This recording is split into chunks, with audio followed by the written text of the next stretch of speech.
ሰላም ጤና ይስጥልን እንደምን አላችሁ የተከበራችሁ የሁለገብ ሐሳቦች ቤተሰቦች በሀገር ውስጥና በዓለም አቀፍ ደረጃ ትኩረት የሳቡ አንኳር ጉዳዮችን ልናስመለክታችሁ ተገኝተናል። አብራችሁን ቆዩ። በቅድሚያም አርዕስተ ዜና። በትግራይና አማራ አዋሳኝ አካባቢዎች በተለይም በራያና ጠለምት ያገረሸው ግጭት፣ የፌዴራል ኃይሎች መውጣትና የኤርትራ ጣልቃ ገብነት ስጋት፣ ጃልበሮ በከባድ አጣብቂኝ ውስጥ መውደቁን አሶሺየትድ ፕሬስ ዘገበ።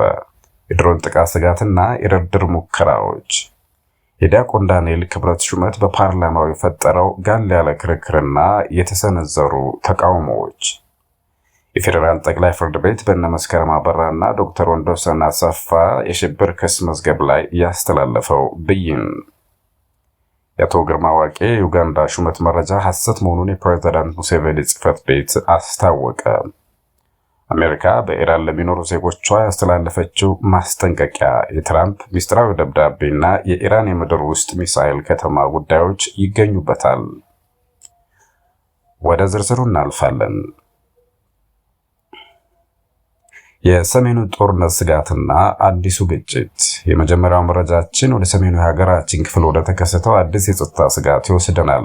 አፍሪካ ኮንፊደንሻል የተሰኘው ታማኝ መረጃ ምንጭና የሀገር ውስጥ ጋዜጦች እንደዘገቡት በትግራይና በፌዴራል መንግስቱ ኃይሎች እንዲሁም በአማራ ሚሊሻዎች መካከል በተለይም በራያና ጠለምት አካባቢዎች አዲስ ግጭት እንደተቀሰቀሰ ተሰምቷል።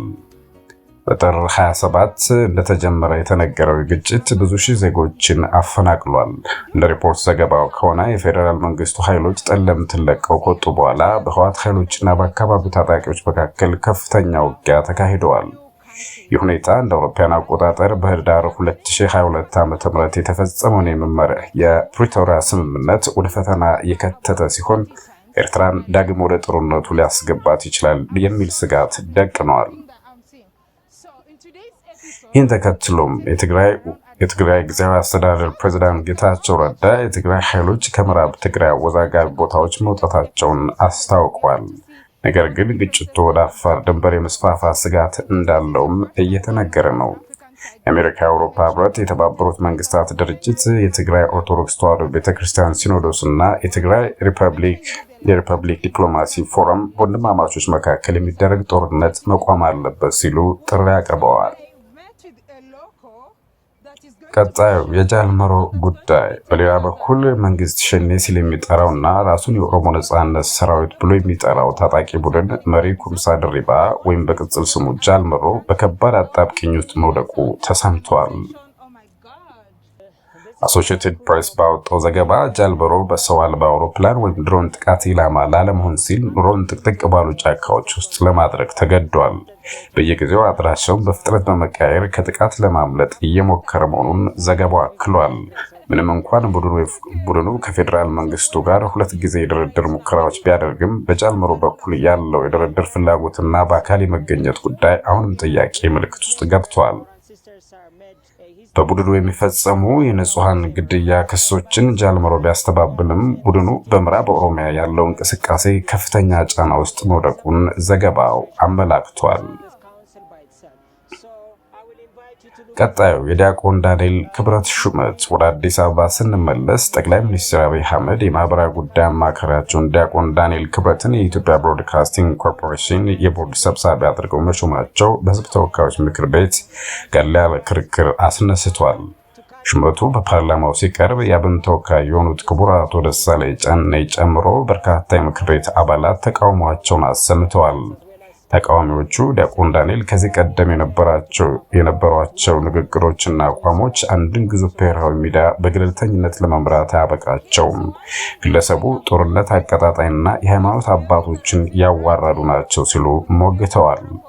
ይሁን እንጂ የፓርላማው አብላጫ ድምፅ ሹመቱን ያጸደቀ ሲሆን ሌሎች የቦርድ አባላትም አብረው ተሹመዋል። ወደ ቀጣዩ ዜና ስናመራ የፍርድ ቤት ውሳኔ። በሌላ የህግ ጉዳይ የፌዴራል ከፍተኛ ፍርድ ቤት ልደታ ምድብ ችሎት በመስከረም አበራና በዶክተር ወንዶሰን አሰፋ የሽብር ክስ መዝገብ ላይ ወሳኝ ብይን ሰጥቷል። ፍርድ ቤቱ ባሳለፈው ውሳኔ መሰረት በሽብር ወንጀል ተከሰው የነበሩ 15 ተከሳሾች የቀረበባቸውን ክስ በማስረጃ እንዲከላከሉ ብይን ሰጥቷል።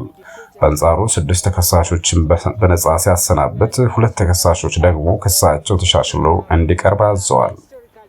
ከዚህ ቀደም ጋዜጠኞችና የፖለቲካ ተንታኞች በሆኑት በእነ መስከረም አበራ፣ ጎበዜ ሲሳይ፣ ዳዊት በጋሻውና ገነት አስማማው ላይ የቀረበው ክስ የመናገር ነጻነትን የሚጋፋ ነው በሚል ዓለም አቀፍ ተቋማት ቅሬታ ሲያሰሙ እንደነበረ አይዘነጋም። ፍርድ ቤቱ ለቀጣይ የክስ ሂደት ለሚያዝያ 26 ተለዋጭ ቀጠሮ ሰጥቷል። ቀጣዩ የአቶ ግርማ ዋቄ ሹመት ውዝግብ። የቀድሞው የኢትዮጵያ አየር መንገድ ዋና ስራ አስፈጻሚ አቶ ግርማ ዋቄ የዩጋንዳ አየር መንገድ በዋና ስራ አስፈጻሚነት እንዲመሩ ተሾሙ በሚል በማህበራዊ ሚዲያ ሲሰራጭ የነበረው መረጃ ሐሰት መሆኑን የዩጋንዳ ፕሬዝዳንት ሙሴቬኒ ጽሕፈት ቤት አስታውቋል። ቢቢሲ እንደዘገበው ምንም እንኳን አቶ ግርማ ዋቄ ከፕሬዝዳንት ሙሴቬኒ ጋር የተገናኙበት ፎቶግራፍ ቢሰራጭም ግንኙነታቸው ግን በአየር ትራንስፖርት ጉዳዮች ዙሪያ ለመምከር ብቻ እንደነበረ ተገልጿል። ዩጋንዳ አየር መንገድ ዋና ስራ አስፈጻሚ የነበሩት ጄኒፈር ባሙትራኪ በቅርቡ ከኃላፊነታቸው መሰናበታቸውን ተከትሎ አቶ ግርማ ዋቄ ወደ ቦታ ይመጣሉ የሚል ወሬ ተሰራጭቶ ነበር። ቀጣዩ ዜናችን የሚድሮክ ኢንቨስትመንት እና የድንበር ጥቃት።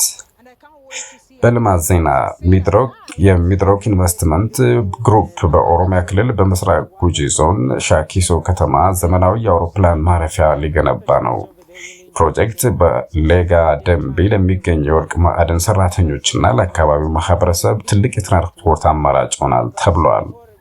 በሌላ በኩል በኢትዮጵያና ደቡብ ሱዳን ድንበር አቅራቢያ በምትገኘው የጆንግሌ ግዛት በደቡብ ሱዳን መንግስት ኃይሎች በተፈጸመ ከባድ አየር ድብደባ ሜዲሲን ሳንስ ፍሮንቲርስ ወይም ተብሎ የሚጠራው ወይም MSF የሚያስተዳድረው ሆስፒታል መመታቱና መድኃኒት ማከማቸው መውደሙ ተዘግቧል። ቀጣዩ የአሜሪካና የኢራን ፍጥጫ። በመጨረሻም ወደ ዓለም አቀፍ ትኩሳት እናምራ። መካከለኛው ምስራቅን የጦርነት ቀጠና ከማድረግ ሊታደግ ይችላል የተባለ ወሳኝ የአሜሪካና የኢራን ድርድር በኦማን ዋና ከተማ ሙስካት እየተካሄደ ነው። ይህ በእንዲህ እንዳለ አሜሪካ በኢራን ለሚኖሩ ዜጎቿ በአፋጣኝ ሀገሪቱን ለቃችሁ ውጡ የሚል ጥብቅ ማስጠንቀቂያ ሰጥታለች። በፖለቲካው ረገድ ነገሩ የተወሳሰበ ነው። የአሜሪካው ፕሬዝዳንት ዶናልድ ትራምፕ አደባባይ ኢራንን እመታለሁ፣ ጦር መርከብ አሰማርቻለሁ እያሉ ቢዝቱም በጓሮ በር ግን ለኢራኑ መንፈሳዊ መሪ አያቶላ ካሚኔ ባካችሁ እንደራደር የሚል የልምምጥ ይዘት ያለው ሚስጥራዊ ደብዳቤ መላካቸው ተገልጧል።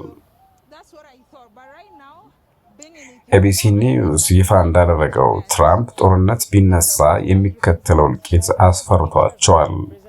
በተቃራኒው ኢራን ግን ለመከላከል ሳይሆን ለማጥቃት ተዘጋጅተናል በሚል የምድር ውስጥ ሚሳኤል ከተማዋን የሚያሳይ ቪዲዮ በመልቀቅ ዓለምን አስደንግጣለች። የኢራን ጦር አዛዦች የአሜሪካ ጦር መርከቦች ለኛ ኢላማዎች እንጂ የሚያስፈሩን አይደሉም ብለዋል። ሩሲያ በበኩሏ የአሜሪካ አካሄድ ቀጠናውን በእሳት ሊያጋይ የሚችል የሰዓት ቦምብ ነው ስትል አስጠንቅቃለች። አድማጮቻችን ለዛሬ ያዘጋጀንላችሁ መረጃዎች እነዚህን ይመስሉ ነበር።